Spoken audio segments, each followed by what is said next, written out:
Maraming nag-aabang ngayon kung sino ang dapat na kung sinong papalit kay Martires. Ngayon, dahil naghayag na si Rimulya na interesado siyang maging ombudsman, sigurado nakarating na ito kay dating Senador Sani Trillanes. At sigurado, natutuwa si dating Senador Sani Trillanes kung si Rimulya ang maging ombudsman.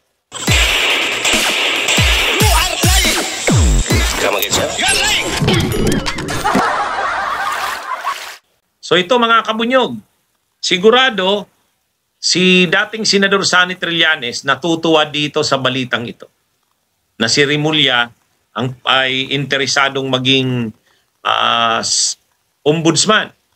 At bakit natin sinasabing matutuwa nito o natutuwa nito sigurado si dating Senador Sani Trillanes? Nagsampa siya ng kaso kay Bongo sa ombudsman. Hindi man lang inaksyonan ni Martires. Yan ang problema kay Martires. Kaya kahit sabihin ni Martires na ano daw siya, never daw siyang tinawagan ni Duterte. Pero hindi siya tinawagan ni Duterte. Pero yung mga ginagawa niya naman, protektado naman si Duterte at ang mga tao nito tulad ni Bongo. Kaya hindi na siya kailangang tawagan. Tulad niyan, yung mga kaso kay Bongo, ang dami nun, mga plunder cases, isinampa ni Trillanes. Halimbawa, yung 6.4 billion ba yun na yung plunder case dahil sa panahon ni Duterte, ng mayor pa ito ng Davao, at lalo na nang naging presidente ito, ang mga big ticket projects sa Davao City, sa Pilipinas, ay hawak ng construction company ni Bongo, pamilya ni Bongo.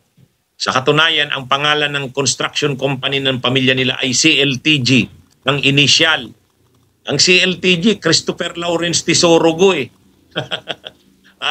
Kahit sabihin pa ni Bongo na hindi na siya wala na siyang dinivest niya na ang kanyang investment, hindi na siya naka-invest doon sa CLTG.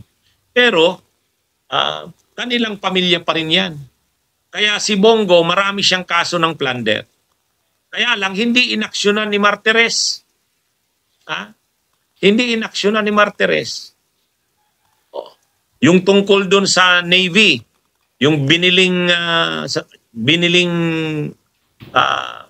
frigate ng Navy, ano rin yun? 14 billion yata ang halaga nun. May initial si Bongo doon. Kaya yun?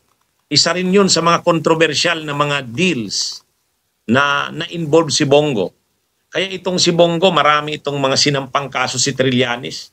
Kaya lang hindi naman gumulong sa ombudsman sa ilalim ni Martires. Pero ngayon kay Rimulya, sigurado gugulong na yan. Kaya si Trillanes, baka nga ganahan pa si dating Senador Sani Trillanes. Magsampa pa ito ng mga kaso sa ombudsman laban sa mga kasabwat ni Duterte. Kasi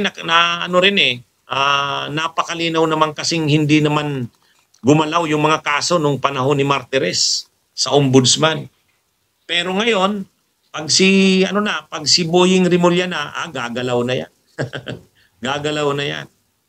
Kaya ngayon, ang daming humaharang kay Rimulya. Gumagalaw ang mga DDS. Si Panelo nagsalita na. Sabi ni Panelo, dapat hindi naman pwedeng maging ombudsman ng bias. Bias daw si Rimulya. Ay bakit nung panahon ninyo o si Martires hindi ba bias?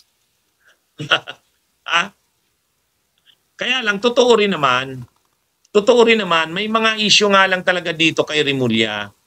Halimbawa, political dynasty kasi ang Rimulya politiko. Kaya baka naman, yung mga kakampi nilang politiko ay hindi rin niya kasuhan. Tapos ang kakasuhan niya lang yung mga kalaban, malungkot naman yon. Sana hindi ganun. Sana si Rimulya ay maging independent siyang ombudsman. Ibig sabihin, talagang hahabulin niya yung mga dapat kasuhan. Sigurado kasi tayo, pagdating sa mga Duterte, kakasuhan niya yan. Hindi naman nasisindak si si Boying Rimulya. Yung pagdinig nga ng komite ni Amy Marcos, yung tungkol sa pag-aresto kay Duterte, si Rimulya yung sumasagot kay Amy Marcos eh. Kaya itong si Rimulya, talagang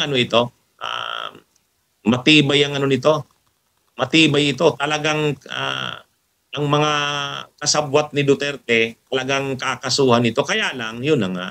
Ang problema lang kasi politiko eh. Political dynasty rin ito.